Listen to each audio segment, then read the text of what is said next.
Hello, Mr. Ed here. Today is March 18th, 2021. We're here at the Abbey, and back in the back of it where we got probably about, I don't know, maybe 20 or so hives back here.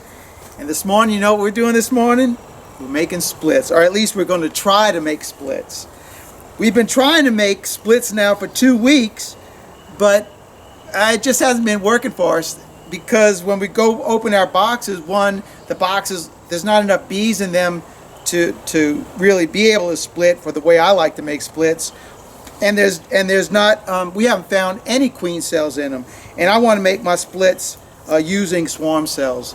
So today was 2 weeks since I've been looking at them, and I'm really hoping by today we'll find some cells in them today. So why do we make a split? The reason we make a split, it's real simple. We don't want our bees to swarm. If you want your bees to swarm, don't worry about it. You don't have to do anything. They'll swarm and it'll all work out. But since I want to do two things. I want to grow bees and I want to make honey. Those are the two things I want to accomplish. And to do that, I need to split the bees because I need the bees, and then I need to split the bees because then that increases our honey production as well. So there's reasons that I do it. But people keep bees for whatever reason they want. And so if you have a clear idea of what you want to do, how you want to do it, well then it makes it a little bit simpler in choosing the direction you want to go. That sun is about 8 o'clock in the morning. The sun is right in my eyes right up there, so I'm kind of squinting, trying to get it out of my eyes. And it's a little chilly this morning. We had a really, really massive front move through last night at around midnight last night. Got lots of rain, and right behind that rain, boy, the temperatures, they just dropped. We were running in the 80, 85 degrees almost all this week. And here today, Thursday, our temperature right now is about 52, 53 degrees, something like that. It's chilly, and the wind is blowing. But it's still warm enough where we can get into our hives and start looking for our cells. So that's what we're going to be doing today. We're going to be opening up our boxes, and because we did our rotations back in January, in the rotations what we do is we take our top box and move it to the bottom and the bottom to the top. And the reason we do that is because by then the bees have gone through all the stores in the bottom box and they're now in the top box. So we want to get the bees down below the empty box and then allow the bees then to come up into the box like that. And that way, at this time of the year, March, which is almost 6 weeks after we do that, do our rotations, we should have 2 boxes of bees. And ideally, what we're going to find is we're going to open our box and you're going to see 6, 7 frames of bees in both the top box and the bottom box. And then hopefully we're going to find queen cells. 95% of the time when we open up our box, our queen has moved up into our top box, into the top box. That's where she is almost 95% of the time. So when I open the box, that's where I'm going to be looking for swarm cells, in the top box. There may be swarm cells in the bottom box, but it's highly unlikely, but I still check for those as well. Because what I want to do is I want to take these frames that have the swarm cells and I want to transfer them from the box that has a queen into the box that doesn't have a queen, and that way I can make a split. I'll remove the box that has a queen, I'll pull it off of that box, off of where the original hive is, and then that way we'll do our split. Any bees that were in the queen, any field bees that were in the queen box, they're going to return to the original site box, and those numbers of bees will swell up, whereas the bees in the queen box is going to drop, and that will kind of slow her down from wanting to swarm. The bees in the bottom box, since they don't have a queen, all they're going to do is be bringing in the nectar and the food. The numbers won't be growing in that one, but we're going to have a lot of bees in there bringing in resources. So Charlie's with me here today. Charlie, back there? Oh yeah, I'm here. Charlie's here with me filming, and he's also here with me to help me move some of these boxes. So by the grace of God, we'll go ahead and get this done. Yeah, we got about 60 of them to do here at the Abbey, and hopefully we'll get these done at least by tomorrow. You ready? I'm ready. Let's ready wrangle. to go. Let's wrangle. It's taken us like 20 boxes to finally find a really good example of a capped swarm cell. We've come across a lot of them that were still developing. There was the royal jelly was in it, but there wasn't a larva. But here on this one, you can see the cap is clearly visible on this one, as well as this one right here. And I saw another one too. This one just isn't capped, but and then yes, here's the other cap one right here. So we've got 1, 2 really good frames that we can make a split out of, and we're going to take these 2 frames out. We're going to drop one into this box, and we'll have another one to do another split down the line. Now, I will say this. We had a really severe cold snap that came about 3 weeks ago now, and it just knocked our bees for a loop. And so that's why we're seeing this late development for us. Normally our box would be full of these cap swarm cells, but right now these things are really hard to come by, and this is the ones I prefer to making my splits with. There's 3 types of cells that bees make. They make one, a swarm cell, a superseding cell, which you'll find on the face of the frame, and then an emergency cell. And out of the 3 types of cells, the swarm cell and the superseding cell are the best types. And the reason for that is these cells were built to make a queen. They're elongated, and the queen, which is really the greatest reason, the queen laid the egg inside of this. So you have a fresh egg. You don't have a older egg, either 1, 2, or 3 day old egg that emergency cells are made of. So ideally, a swarm cell and a superseding cell are your best type of cells for a queen. And so we're going to take these swarm cells and make our splits with. And you would think that the word swarm cell, that these queens are going to come out and they're going to swarm. But no, they're not. They're going to come out, they're going to know that there's no queen in that hive, and they're going to become the queen of that hive. And the first queen that comes out, if I have more than 1 cell in it, she's going to go around, chew that cell, and kill that queen. So the first queen that emerges, that's going to be the queen of that hive. And we're going to move this box off to the side. In fact, I'm just going to place it right next to this, and any field bees in this box, they're going to then go into this box. So let's go ahead and do our split. Now you'll notice that our bees are congregated on these 1, 2, 3, 4, 5, 6, 7, really 6 frames right here. These 4 frames right here, there aren't even bees on this. So we're going to pull some of these frames out to give us room to get to these frames right here, and then we're going to transfer a frame from the side the bees are working on into here. So we're going to keep that balance going on. So I'm going to move this box, search this box for our queen, pull these 2 frames that have our cells on them, transfer one over here, and then we're going to move one into another box.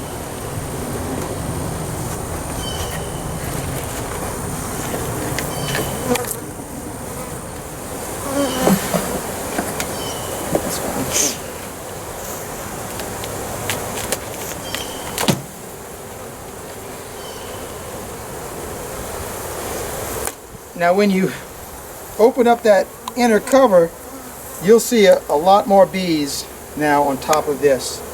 I just want to check this to make sure our queen isn't up here. And since she's not up here, I'm going to bounce these bees into this box.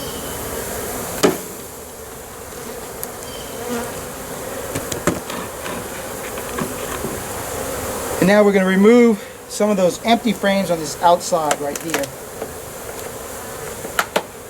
That way we're not going to damage our cells. We definitely don't want to do that. Alright, we've got 3 frames removed. Now we're going to go frame by frame, and we're going to look for our queen now.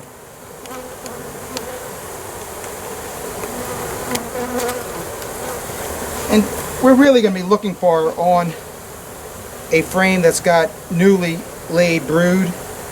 I mean, she could be anywhere in the hive, but that's generally where you're going to find her. And that's really how you know you've got a queen, is by how much, or if there's brood in your box.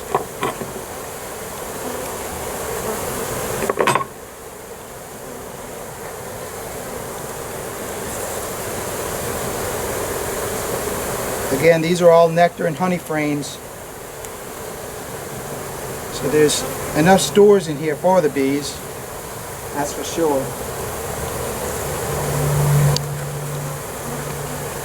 And it's been my understanding and what I've seen that the box that has the queen cells, the swarm cells on it, that's the box that your queen is located on.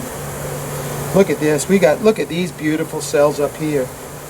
These two cells right here, they're on the face of the frame, and that would tell me that these cells right here, these are superseding cells. In other words, these bees, they were getting ready to replace this queen. These are superseding cells, and this cell right here, that's a swarm cell. So we have two different types of cells on the same frame. So this is a really great find right here. I may try to cut one of these cells out, probably this cell right here, and try to use that separately in a split. But this is really tells me that these bees were getting ready to get a new queen. Oh look, and then on the back side of it, another superseding cell right here. Yeah, this queen, she was going to get replaced. And there's definitely going to be a new queen in this box as well.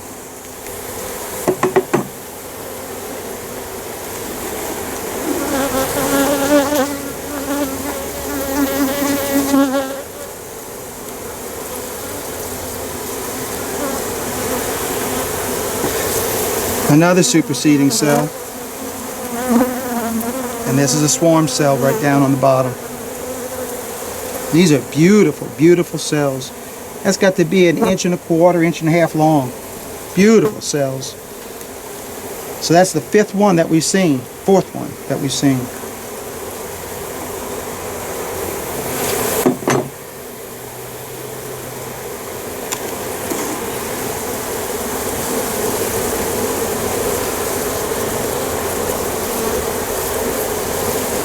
At this point, it really doesn't matter to find their queen, because she's going to get replaced anyway.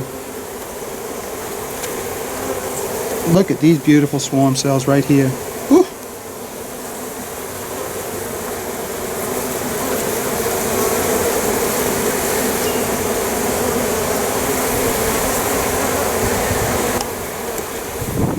Let's just go ahead and look through this box right now.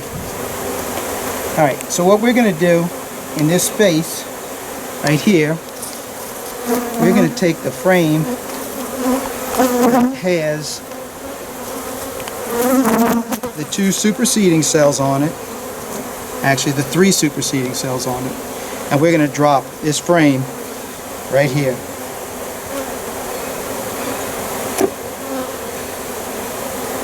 Now I know there's another superseding cell in there, and we're going to keep that one in there as well.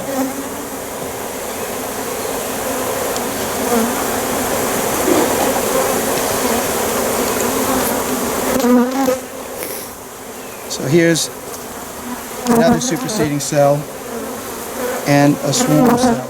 So we're going to keep both of these cells in there. And remember, the first one that hatches out, and it's going to be this one, because she's capped, this one isn't.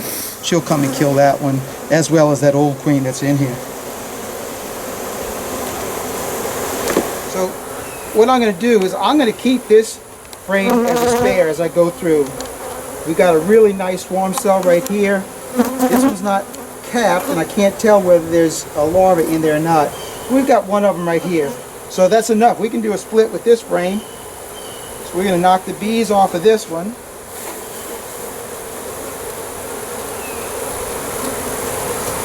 Set this one on the side.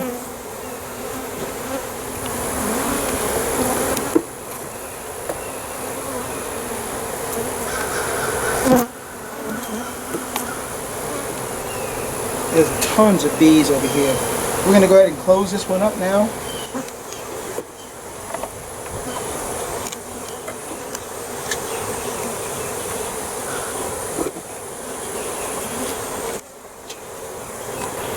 right, now we've taken the one frame out of here, so we need to replace this frame, and the frame that I make the split off of another hive, that's going to go in here. So we've made our split, superseding cells in this one, swarm cells in this one, and superseding cells. So that's a good split right there. So that's all I got for you in this one. So thanks for watching. Keep on watching. We'll be making more. God bless. Good time, Charlie. And Mr. Ed. Mr. Ed. We're out out of here. until the next video.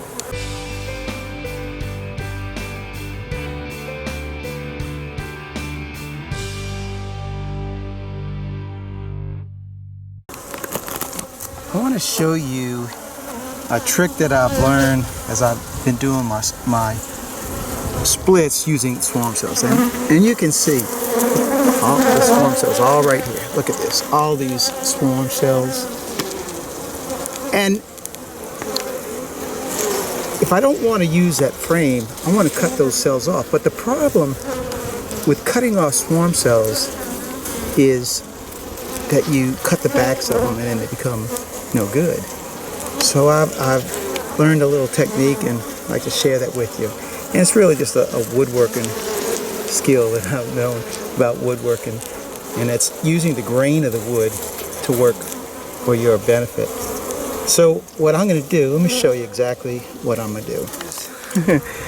I like to use that fillet knife, and the reason I like to use that fillet knife, it's long and thin, and being it's long and thin, I can get inside that frame kind of deep. You could use a utility knife, pocket knife, whatever you want, but I find for myself using this fillet knife works really good. And we're going to focus on this cell right here. That's the one that we're going to focus on. And because the bees attach the cell to the wood itself, when you try to cut that cell off, it exposes either the larva on the inside or the royal jelly, and it makes the cell no good. So the trick I now do, and it works almost every single time, is I'll put my knife right above the cell and carve into the wood and then slice on down and not go real far from the edge, keeping very close to that edge, and that cell will just pop right off and it's going to be attached to the wood. Watch how I do this.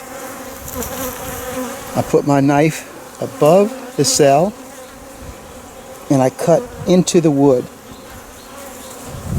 maybe only about a 1/16 of an inch, and as I cut in that deep, then I start coming down and I'm just shaving that wood really soft. And look at that, that cell comes right out of there, and it's going to be perfectly okay. Look at that. So instead of saying royal jelly or larva, you see a little piece of wood. Now that cell is ready to drop into another box and make another split. That is a really great little trick. Next, I'm going to cut this whole line off right here.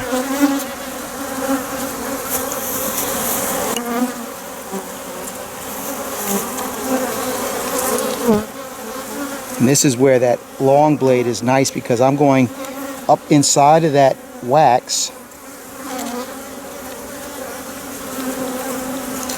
and cutting it all off.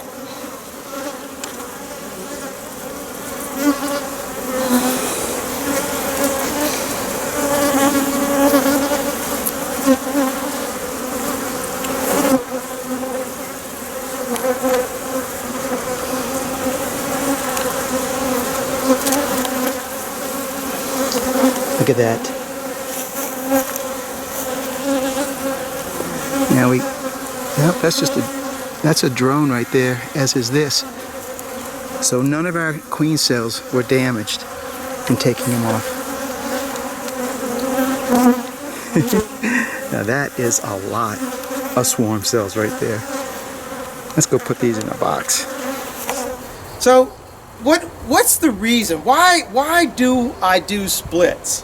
Well, I got those bees, they didn't like that.